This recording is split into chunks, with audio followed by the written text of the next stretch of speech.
Fish on Fridays. I'm Al McCauley, and for today's episode, I want to talk about a special saint. And he's not a guy who's very well known. A lot of people don't know who he is. I would, however, say that if you live in Racine, Wisconsin, which is where I grew up, you probably have heard of this guy. His name is St. John Nepomuk. And there's a parish in Racine, a Catholic church named after him. And my wife's family attended that church. In fact, my mother-in-law, Mary Jane, still goes there today, to this day. And because my wife grew up there, my wife, Katie, that's where we were married, way back in 1993. And every day has been nothing but marital bliss ever since. So, but I want to talk about St. John Nepomuk. His feast day is May 16th, but I'm talking about him now, and I'm filming this in early September because our wedding anniversary is September 4th. So this is kind of dedicated to my lovely wife, Katie. But I want to talk about St. John Nepomuk because what a courageous man. He's from the area in Europe called Bohemia. So today we would call that the Czech Republic in Prague. And he was a priest. He was a parish priest. And he was in the order, in the tradition of the Benedictine order. And among other things, his job was he was a confessor, in fact, the major confessor to the queen at the time, whose name was Sophie. Now, Sophie is married to a guy named King Wenceslas IV. King Wenceslas IV was kind of a slob. He was a womanizer. He was a drunkard. He was fits of paranoia and brutality. Now, let me stop right there and put that on the back burner and explain something. Every Christmas, we sing a Christmas carol, Good King Wenceslas. That refers to a different king of Bohemia, King Wenceslas I, who lived right at the end of the first millennia, about 900-ish AD. So we're talking about a guy who is about several generations removed, Wenceslas IV. And he was a cruel man, and he was very paranoid, as I said. And so Sophie and John Nepomuk had formed a relationship, a very close relationship, a friendship, because she would often come to him as a confessor to confess her sins. And it got to the point where the king was so frustrated and so paranoid that he wanted to know what Sophie was confessing. So he ordered John Nepomuk to explain and tell him all the secrets that she was telling to him in the confessional.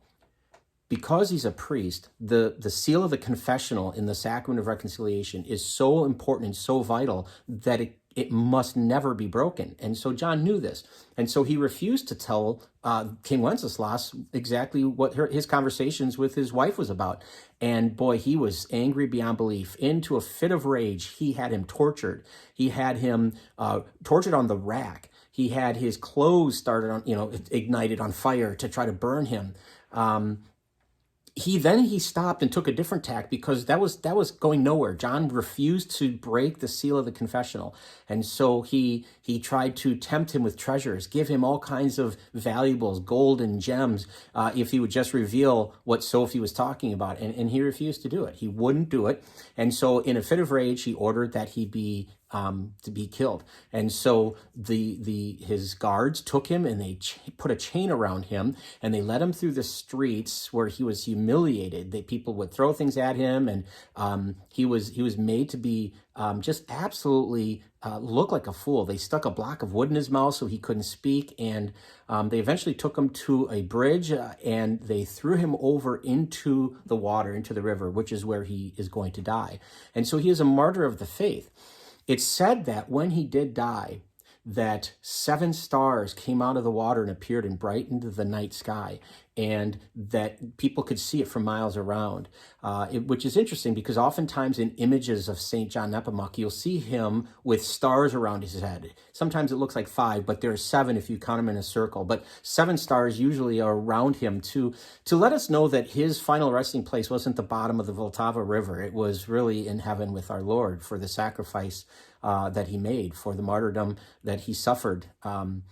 It's also said that when he washed ashore, the crucifix that he was given to cling to was still in his grip, that he was still holding firm to that even in his last moments. But what a wonderful example, obviously, to priests, a patron saint of priests, specifically in the sacrament of reconciliation, because of his devotion to the seal of the confessional. In art, in fact, he's oftentimes portrayed with his finger to his mouth as if to say, be quiet, shh, don't say anything. If you're a priest, you don't reveal what is said in that sacred place, in the sacrament of reconciliation.